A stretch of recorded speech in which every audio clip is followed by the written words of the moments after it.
James with Fun Media. We are here at the Orlando Regional. We're going to talk to the Tallahassee Regional Champions, Team 1902, today on Behind the Bumpers.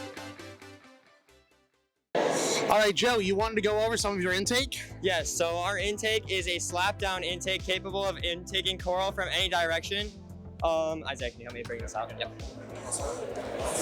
So we fold it out of the robot like this, and it allows the coral to just roll up any direction. It'll always end up indexed perfectly like that, which allows it to then go to our handoff and go straight into our end effector. And it just gets shot straight through there. This quick, simple process then allows us to just go straight up with the elevator and score on any level of the reef except L4.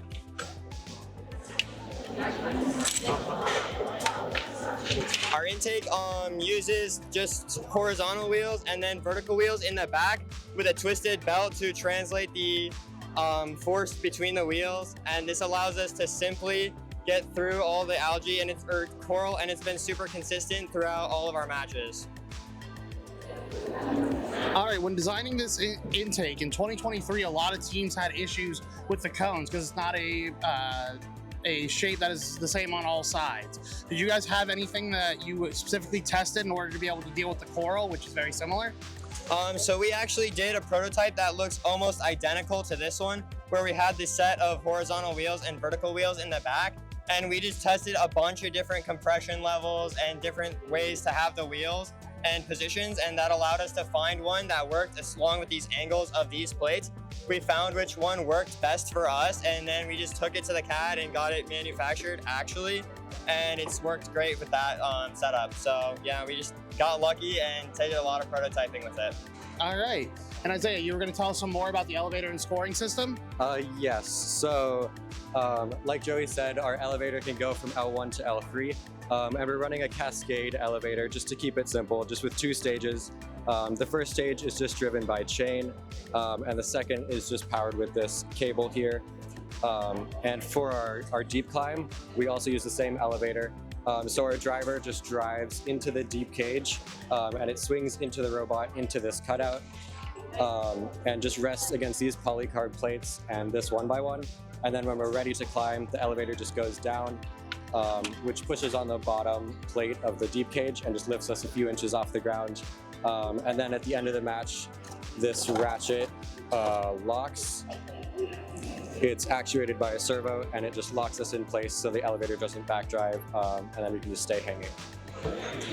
Very interesting. So with the elevator and the algae scoring mechanism, you guys don't do net or L4. What led you guys to making the decision for that design trade-off? We pretty much just wanted to do L1 to L3 and just be really, really fast at it and be the best we could be at that, and just optimize that as much as we could. And one thing we actually did to help optimize that is we made our algae mechanism so that we could be lined up to score a coral and remove an algae at the exact same time. So for our algae, this just pivots out, this top roller spins and to remove the algae, and we can do that at the same time that we're scoring a coral. Very interesting. And then Samuel, you were going to go tell us about some of the programming and the alignment that you guys are doing? Yeah. So this year it's a pick and place game, and the tolerances are extremely tight. You have like 4 inches interior of the pipe. So manually alignment with that is going to be really tough. So we implemented auto alignment, which allows us, the driver, just to press a button, and then we immediately just snap to whatever the closest waypoint is and aligns to the reef that way.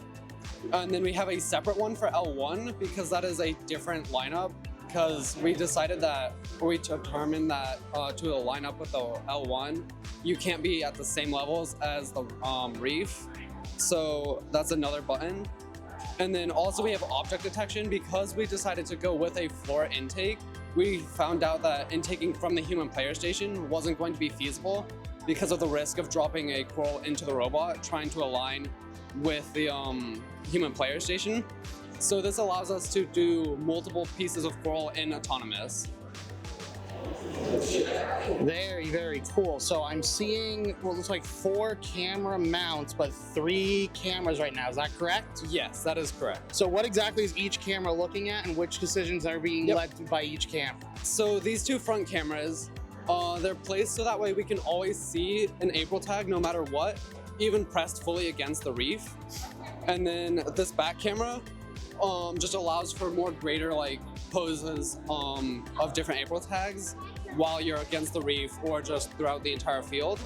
This final camera is our object detection camera. It's angled so that way it's just in line with the bumpers, so that way you get the maximum range while still being able to detect coral. All right, very cool. Thank you guys so much. You already have a competition win and a Hall of Fame ticket to get you to championships. Is there anything that you guys think you're going to change between now and championships? I don't think there's anything major that we plan on changing. Probably just optimization of what we already have. We are already proven to be a top L3 and L2 scoring robot, and we just want to get faster at that, and hopefully that gives us a good chance. With the speed and agility that we have, it should be pretty good, and more practice is always nice. All right, thank you all so much. And of course, since it is 1902, oink oink! Yeah! Signing off from the Orlando Regional with Hall of Fame Team 1902.